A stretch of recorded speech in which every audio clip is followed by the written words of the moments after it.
Dun, dun, dun, dun, dun. Welcome back, BDE. We got Mark in the studio. So where have you been? What have you been doing? Kind of been back and forth between Scottsdale and here.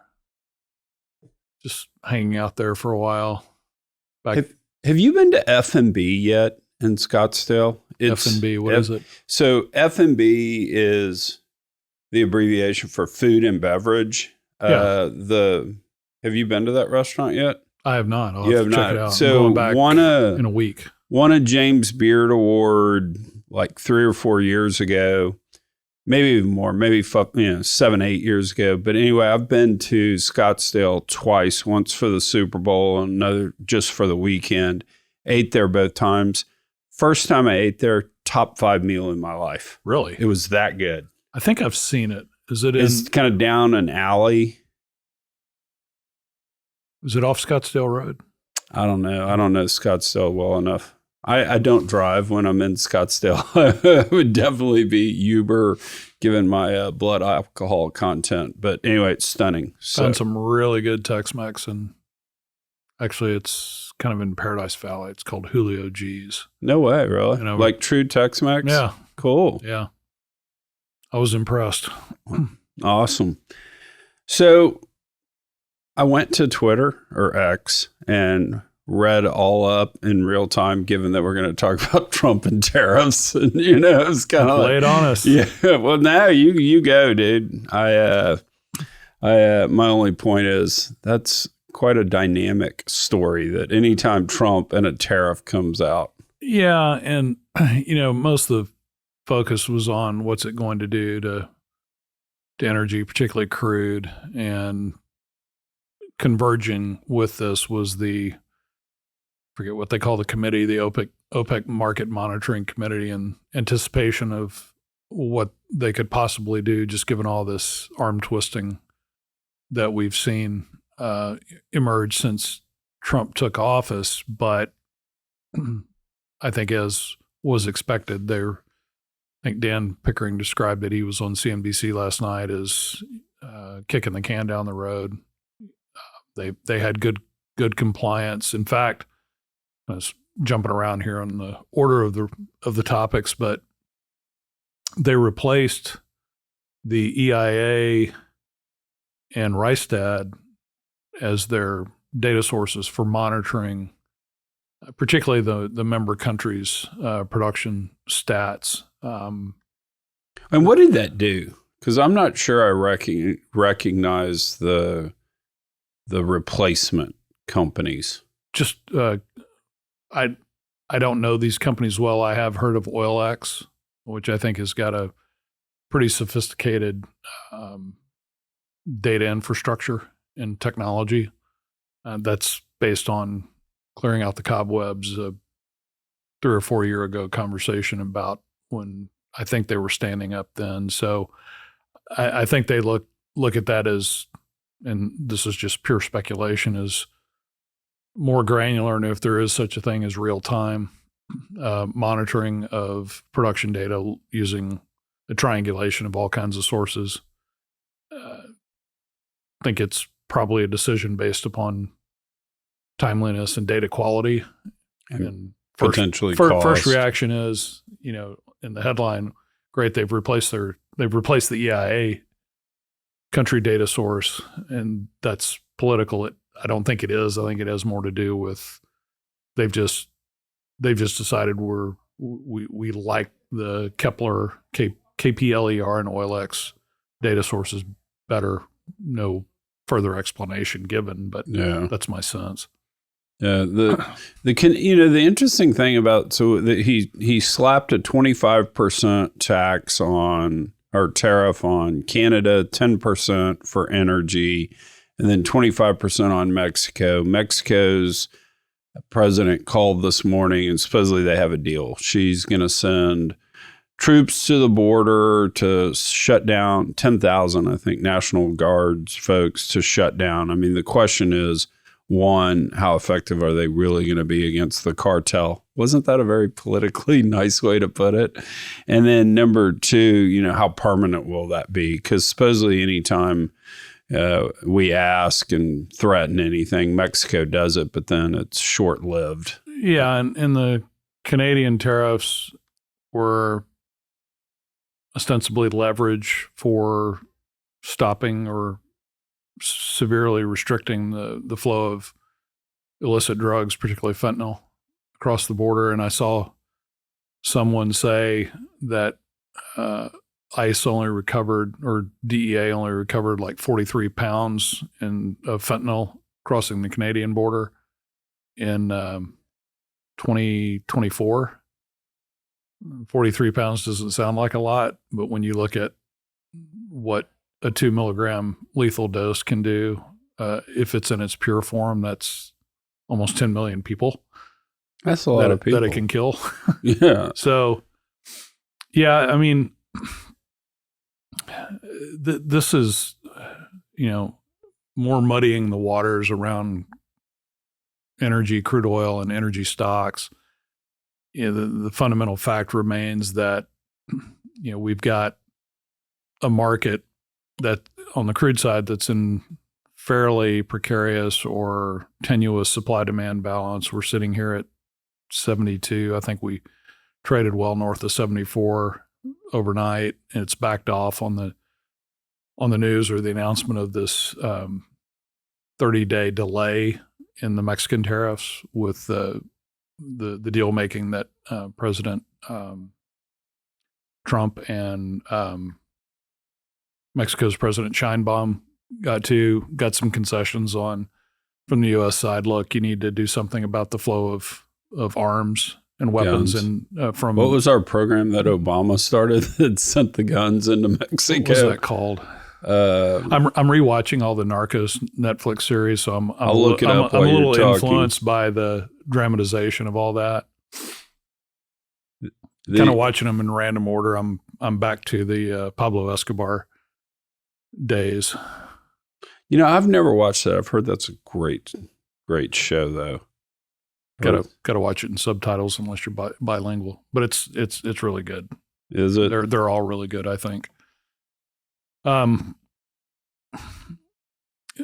Just Fast and Furious. Fast and Furious. Yeah, there we go. On the larger issue of tariffs, I would encourage, and I wouldn't otherwise be watching CBS on a Sunday night unless I had been visiting my dad, but caught the segment with Bob Lighthizer, who is this term for Trump kind of unofficial trade advisor, but he's a career trade attorney and trade advisor. He was chief trade negotiator, I believe, in the first Trump term.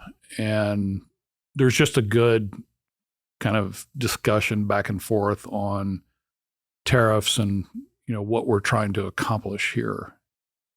And, some of the unintended consequences in the short run. There was a case in there about the Stellantis Belvidere, Illinois plant that shut down a few years ago after having one of its Jeep lines back in 2006, I believe, moved down to Mexico. And so that started the snowball that ultimately got Stellantis to move all of that assembly and manufacturing down to Mexico. And the other data point was, we invented the semiconductor. The U.S. produces now, or manufactures now, 8% of the global total. And it brings up a larger point about how much more substantial China's industrial manufacturing base is. They have more manufacturing capacity across the board than the U.S., Germany, and Japan combined today. So we're trying to force through tariffs a substitution from imported goods to domestic goods. Now there's going to be give and take on prices, certainly on imports from China, because we are a pretty important customer. But the kind of because that is in fairness to Trump, the tariffs from the first term didn't show up in prices. I mean, we had low inflation during that time. Yeah, and so there's adjustments that are made. And what Bob Lighthizer was saying is that American companies will ultimately figure out how to make the adjustment to become profitable. But in the short term, there could be some noticeable pain in the form of inflation and job losses. They went over the U.S. Steel case where when the imported steel tariffs were imposed in the first Trump administration, I think the numbers of employment protection versus employment loss it saved 1,000 U.S. steelworker jobs, but ultimately for all of the consumers and customers of domestic steel, it resulted in their numbers 75,000 job losses, which is not the kind of netting you want.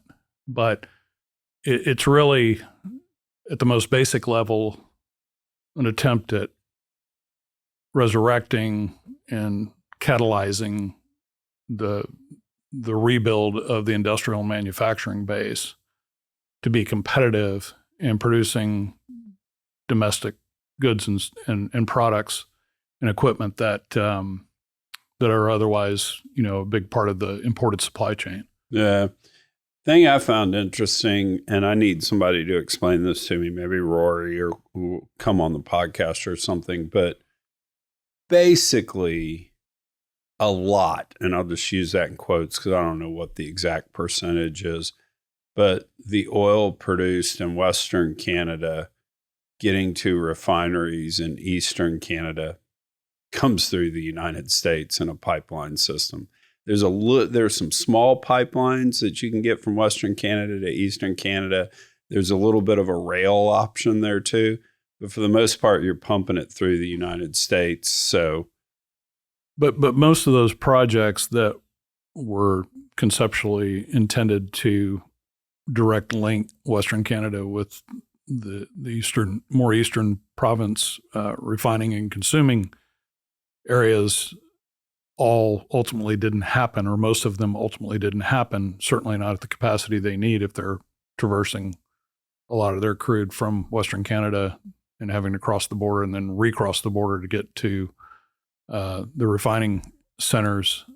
Most of those things were stymied for the same reasons that we've been talking about, frustrations on, pace or even eventuality of development of things like mining roads or ports. Or I was thinking about it when we were going through the inauguration week and the president visited LA and talked about the fires, and it remains to be seen whether all this water release from Northern California coming down to Southern California, which I think there's some geologic and physical realities that don't make it that simple and straightforward. I haven't dug in enough to understand what the impact, if at all, will be.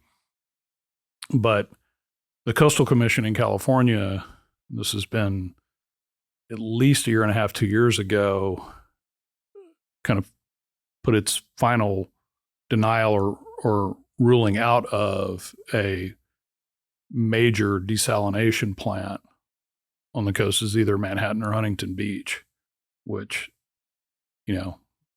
desalination plants are right. used in a lot of places without a lot of access to fresh water.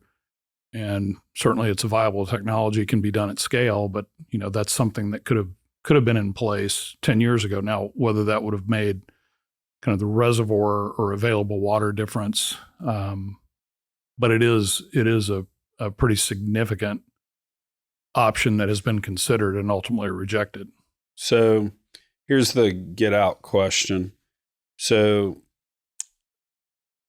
let's go right now. We'll grade this. Let's give Trump a win with Mexico, and we'll give Mexico a win too, because quite frankly, they're getting people. They're going to get some help on the guns, and quite frankly, they need to engage and get rid of the cartels as much as we do. So, okay, we'll say that was a win-win. Ultimately, to be determined on Canada. We're going to win against Canada because we have an ace up the sleeve. Do you know what that is? Repeat the question. So we're going to win the trade war with Canada because we've got an ace up our sleeve.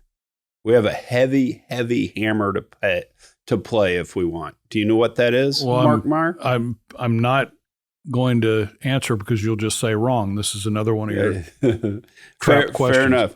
The reason we will win, 87.5% of all Canadian toilet paper is imported from the United States. And that's why we will win that trade war.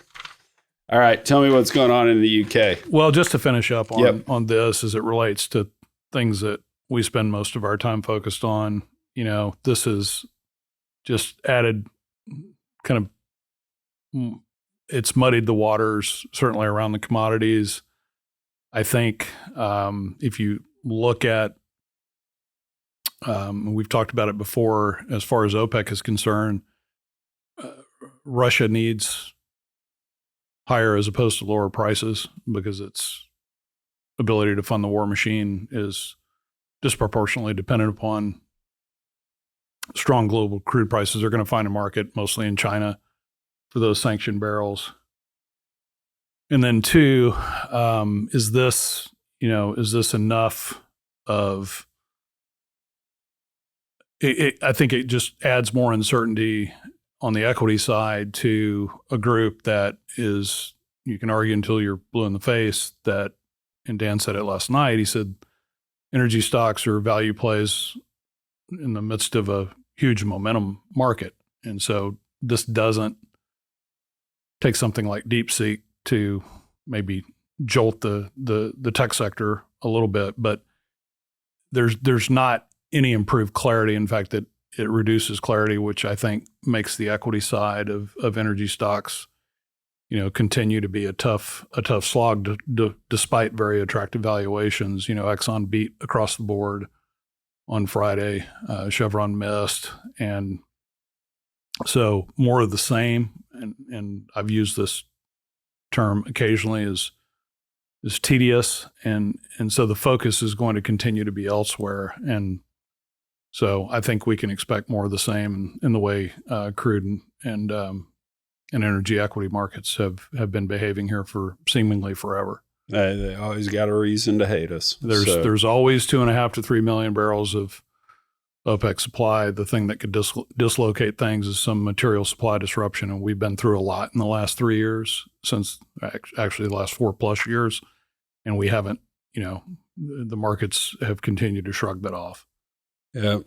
All right. Tell us what's going on in the UK, and given the familia situation, I may be very quiet during this segment, but go ahead. No, I something we haven't talked about, or I don't recall it being a point of discussion, but back in, I believe, January 10th or 15th, Centrica had issued a storage warning, because Europe had been beset with pretty early onset of cold, and the storage top off that normally in a normal year occurs during December, they struggled to do that. And then we saw a precipitous drop off as, we broke into January.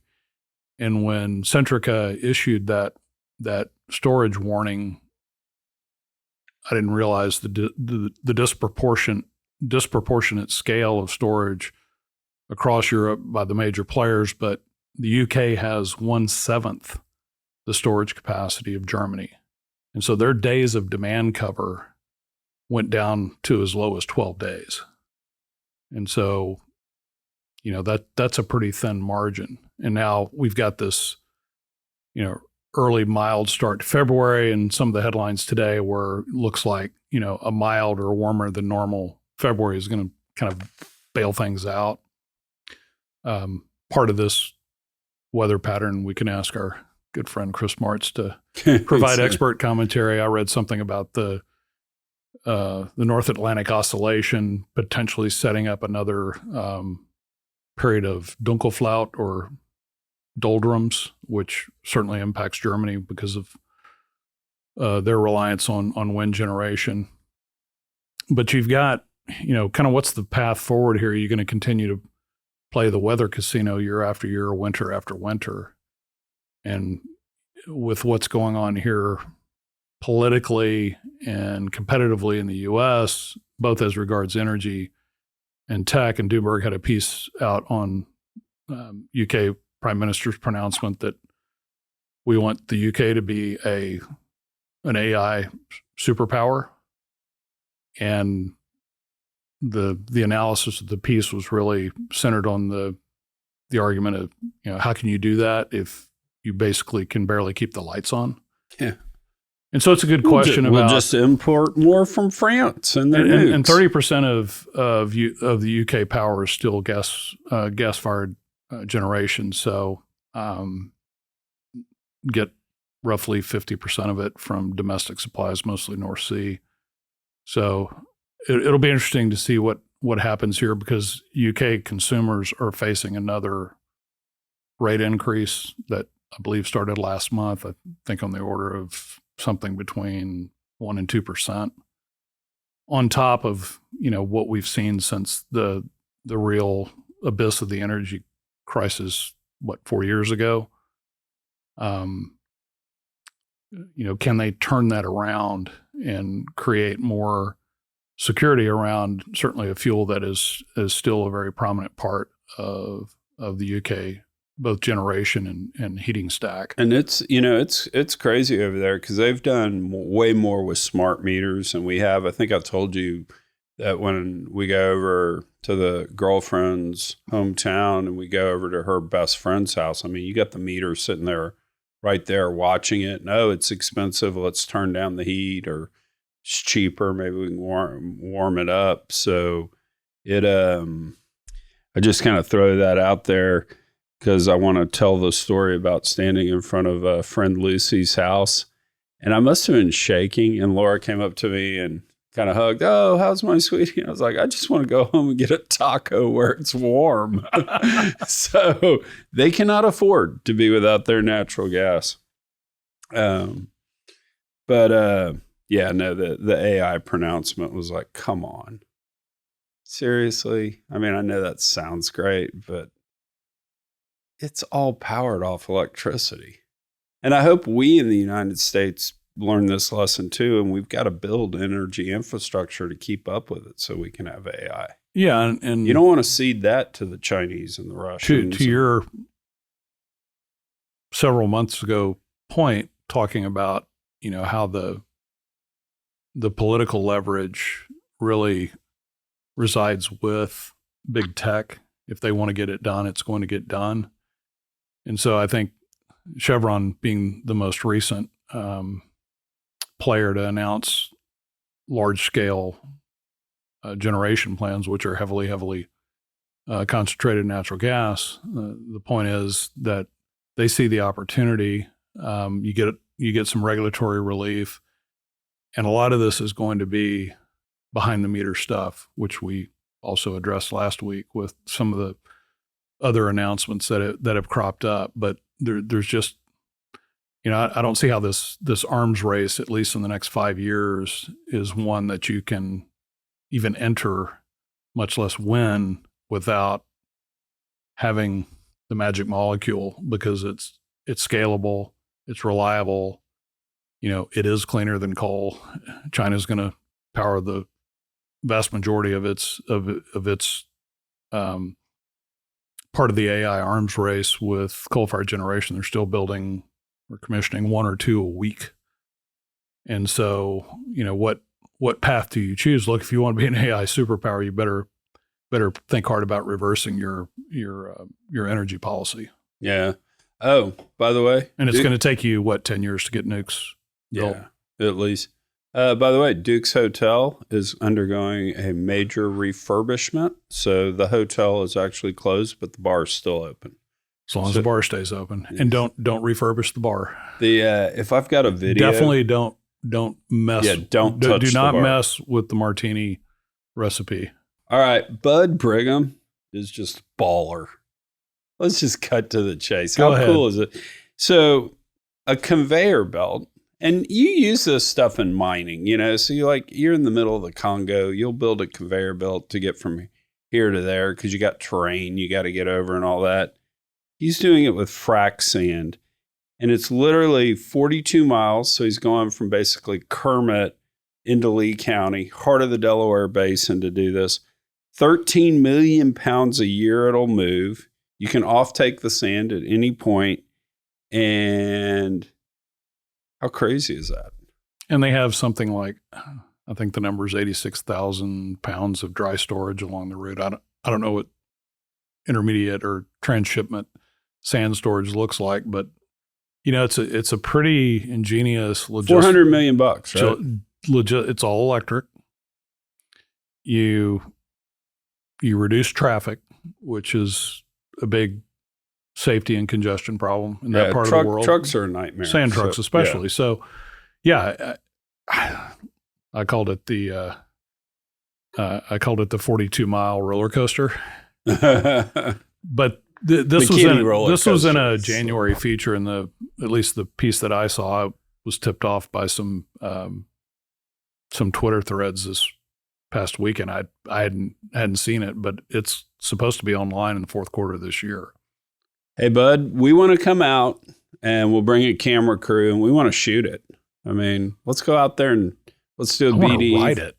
Oh, there we go. I'm sure that violates every OSHA regulation on the planet. But I'll do that. We've seen declining rig count.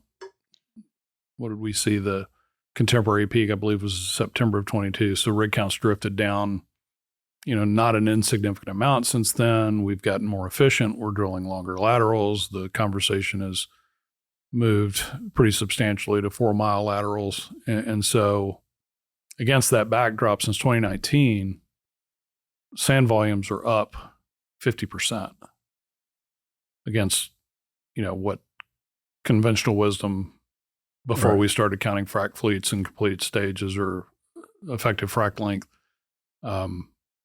in productivity correlations, you're using essentially 50% more sand. And so it makes all the sense in the world. One of the comments in there was, we see a pretty balanced market long term. And so making this type of fixed cost investment and doing things that on the margin are friendlier from an emissions and safety standpoint seems like pretty good business. I was talking with a friend of mine from back in the day, if you remember the story of Carbo Ceramics, and then it was all Wisconsin white, and then we learned we didn't need the kind of the Gucci proppant. And so, here we are with, I guess this will be the world's longest industrial conveyor. And they got they got a go by. There's a decommissioned lignite facility outside of Austin that they visited and talked to the people that ran that conveyor. That conveyor is 12 miles long, and they're using the same technology that lignite conveyor used, I should say. That's so cool. For a 42-mile conveyor belt. I mean, that's like driving this industry to the continues to do, and then some, and then some. Yeah. No, that's almost cool. a Huntsville. All right, bud. We want an invitation out there so we can shoot content on it because that's cool and that's a story that needs to be told. NAPE this week. So Wednesday at 5:00 at the George R. Brown, they're doing the NAPE Charities concert. I had Brooks Yates and Grant Johnson on the podcast. I think I dropped it on Friday, and it was just like Boomerville. Us talking about NAPE back in the day and handshake deals and all that. But the Josh Abbott Band will be doing the NAPE Charities concert. So if you buy a ticket for that, all the proceeds go to veterans charities, which is really When's cool. the last time they played a 5 p.m. set? That's true. Maybe kept playing from the night before, maybe. Yeah. But anyway, so we'll be there. We're actually going to shoot some video of that. So we'll have that. And then all day Thursday, me, you, and Funk with Jacob will be running around NAPE, and we're going to try to shoot as much cool content as we can and interview people and all that stuff. So that'll be fun. I've already hit up a couple of people for segments. Nice. So that'll be fun. So cool. Final thing, and just this is a derivative category of finger of the week. I don't even know what this is. It was Friday night, Laura and I had gone to Uchiko and, sat at the bar like we do and all this. And they kind of kicked us out of there at midnight. Hey, we close at 11. It's time for y'all to leave. And on my, I started looking at Twitter and boom, there was a trade. Anthony Davis, Luka Doncic. Makes no sense why Dallas would give up 25-year-old superstar Luka and who's arguably the third best player in the league. Maybe if he's playing really well, you can kind of call him who's number 1 and 2. 2? I knew you were going to ask that, and I'm blanking. The guy from Oklahoma City, the Thunder, is number 2, and then number 1 is the Denver center. What's the big pudgy guy? I think that was part of the rumor around Luka was he's something fat to do and with drinks pudgy. too much. Yeah. Yeah, he hasn't played since Christmas because of calf strain, but there's all kinds of conspiracy theories about why this all went down, but I tend to think that, and you know way more about the NBA today than I do, but facing the prospect of keeping him with a $325 million Supermax contract. So is this a sign the new owners are not seeing the economics that they thought they would see? So Cuban still has a piece of the team, right? I think that's right. Although he says he wasn't consulted on this transaction, nor was Jason Kidd. I don't know if you saw Jason Kidd in the press conference, but that looked like a hostage crisis and him Morse coding, "Get me the hell out of here." But so Luka's number 3. You trade him. Anthony Davis, what, 20th best player in the league right now? He's 32. I didn't realize he was an 11-time All-Star. Yeah. No, I mean, I didn't even realize he'd been around for 11 years. I mean, when you have Davis and you have Kyrie Irving and you've got what's his face, the former Thompson, the former Golden State guard. I mean, you have basically the all-star team from 2018 on the Mavericks right now. The problem is it's just 7 years later and they're all going to get hurt. So orthopedic surgeons in Dallas are beside themselves with glee on this because they went all. The best rumor I've heard is that the owners bought the Mavericks because they want to build a casino in Texas, and the Mavericks new facility playing center would be the base of this, and they just haven't had any luck with the Texas legislature. And so does that ultimately mean move to Vegas? Vegas gets a basketball team. Vegas gets a basketball team, and they can't move a team that right now just went to the championship last year, is selling out. And Dallas Fort Worth, I think, is the 4th largest TV market. Ratings are through the roof in Dallas right now for the team. So this is the tank so that we can move the team to Vegas.